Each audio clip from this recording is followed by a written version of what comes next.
എന്തെടുക്കുവാ? നേരെ വൈകണമെന്ന്.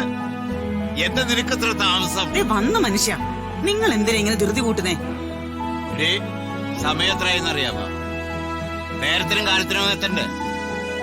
നമ്മൾ താമസിച്ച് കയറി ചെന്നാൽ യാമിനി മാഡം എന്ത് വിചാരിക്കും? കൊട എടുത്തോ നീ? അയ്യോ, ഞാൻ മറന്നു. പ്രിയ, എന്റെ കൊടയും എടുത്ത്. നീ മറക്കും. പൗഡറാനും പൊട്ടുകുത്താനൊന്നും നീ മറന്നില്ലല്ലോ. പ്രിയേ, എന്റെ കൊടയും കൂടെ. എന്തോ ഒരു ചൂട്. എന്താ ചൂട്? ഒരു കൊടയെ കണ്ടോളൂ. തൽക്കാലം ഒന്ന് മതി. ഈ ചൂടൊന്നും അമ്മയ്ക്കും അച്ഛനെ ഏക്കില്ല. അപാര തൊലിക്കട്ടിയാണല്ലോ രണ്ടുപേർക്കും. അതെന്താടി നീ അങ്ങനെ പറഞ്ഞത്? എത്ര തവണ നമ്മൾ അവരുടെ വീട്ടില് ഫംഗ്ഷന് പോയിട്ടുണ്ടോ അന്നൊക്കെ അവര് നമ്മളെ കണക്കിന് അപമാനിച്ചു വിട്ടിട്ടുണ്ട്.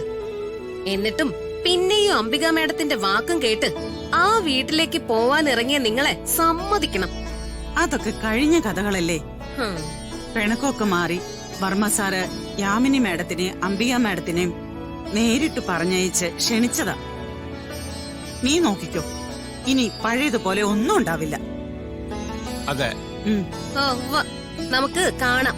ഒരു വഴിക്ക് പോകാൻ തുടങ്ങുമ്പോഴെങ്കിലും ഇങ്ങനെ മനസ്സുമെടുക്കുന്ന കാര്യങ്ങൾ പറയില്ലേടി. ഞാനൊന്നും പറയുന്നില്ല. നിങ്ങൾ ചെന്ന് ആഘോഷിക്കും. രാധമ്മേ, നമുക്ക് ഇറങ്ങാം. ആഹാ, മോള് വരുന്നുണ്ടോ?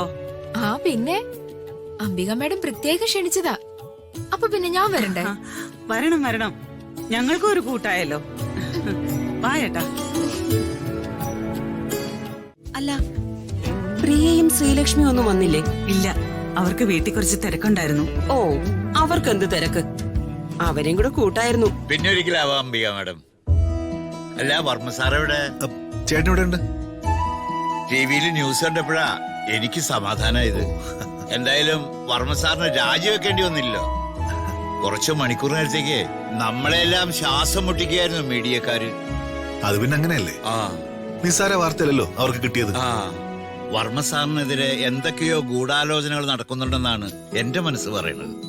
വർമ്മ സാറിനോട് ശത്രുതയുള്ള ആരോ പിന്നിൽ നിന്ന് നന്നായിട്ട് ചരട് വലിക്കുന്നുണ്ട്. മുഖ്യമന്ത്രി വർമ്മ സാറിനോട് രാജി ആവശ്യപ്പെട്ടു എന്ന് ടിവിയിൽ ന്യൂസ് കണ്ടപ്പോ ഞങ്ങൾക്ക് ഒരുപാട് വിഷമായി. അങ്ങനെയൊന്നും സംഭവിക്കാതിരിക്കാൻ ഞാനും ചേട്ടനും എത്ര ക്ഷേത്രങ്ങളിലാണ് നേർച്ച നടത്തിയെന്നറിയോ?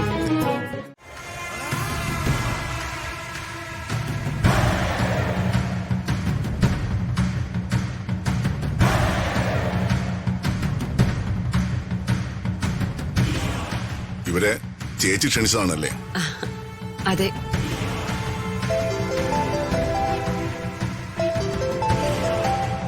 ഹലോ, പറയ്.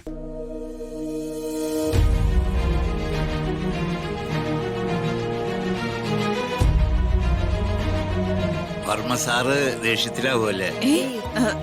നിങ്ങളോട് വിരോധമൊന്നും ഉണ്ടായിട്ടല്ല. ചേട്ടൻ അന്ന് നടന്ന പ്രശ്നങ്ങളുടെ കാര്യത്തിലെ ഇത്തിരി അപ്സെറ്റ് ആയിരിക്കുക. നിങ്ങൾ വാ.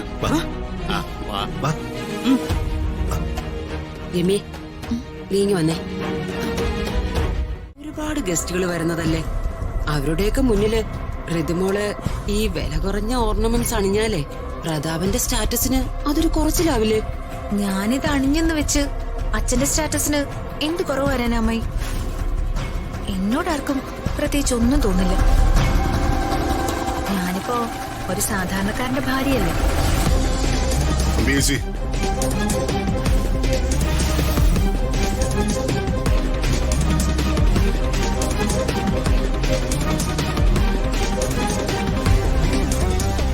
പ്രതാപ ചേച്ചി, ഇവള് പറഞ്ഞതൊക്കെ ഞാൻ കേട്ടു. എന്റെ കുടുംബത്തിന്റെ സ്റ്റാറ്റസിനും എന്റെ നിലയ്ക്കും വിലയ്ക്കും പറ്റുന്ന വേഷവും ഓർണമെന്റ്സും അണിഞ്ഞ് ഫംഗ്ഷന് പങ്കെടുക്കാൻ പറ്റുമെങ്കിൽ മാത്രം ഇവള് വന്നാ മതി. അല്ല പ്രതാപ, ഞാൻ ചേച്ചിയുടെ ഉദ്ദേശശുദ്ധി എനിക്ക് മനസ്സിലാവും. ഇവളും അത് മനസ്സിലാക്കേണ്ടതല്ലേ? അഹങ്കാരം ഇവൾക്ക്. എന്തൊക്കെ തോന്നിയ ദിവസം കാട്ടിയാലും സ്നേഹിക്കാനും ലാളിക്കാനും ചേച്ചിയും യാമിനിയും ശേഖരനെ കൊണ്ടല്ലോ. നിങ്ങളൊക്കെ പറഞ്ഞാൽ ഇവളുടെ കാര്യത്തിൽ ഞാനെല്ലാം സമ്മതിച്ചിരുന്നിട്ട് തോന്നണം. അതിന്റെയൊക്കെ അഹങ്കാരം. പ്രതാപ, മതി.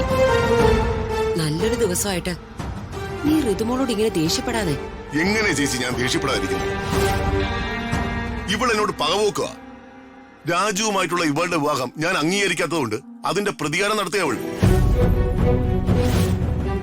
ഇവൾക്ക് അർഹതപ്പെട്ട ഓർണമെന്റ്സ് പോലും ഞാൻ ഇവൾക്ക് നൽകിയില്ലെന്ന് ഫംഗ്ഷന് വന്നവരെ ബോധിപ്പിക്കാനുള്ള ഇവളുടെ അടവായത്. സിമ്പിളായ ഓർണമെന്റ്സ് ധരിക്കു പോലും. ഞാൻ പറഞ്ഞതുപോലെ എന്റെ സ്റ്റാറ്റസിന് ചേരുന്ന ഓർണമെന്റ്സ് അണിയാമെങ്കിൽ മാത്രം ഇവള് ഫംഗ്ഷന് വന്നാ മതി.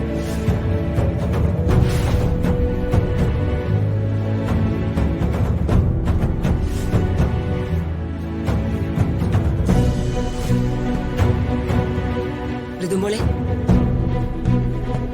പ്രതാപൻ പറഞ്ഞത് നീ കേട്ടില്ലേ? മോളെ, ഞാൻ പറഞ്ഞ നെക്ലേസ് എടുത്ത് കഴുത്തിലിട്. എന്തിനാ വെറുതെ പ്രതാപനെ ദേഷ്യം പിടിപ്പിക്കുന്നേ?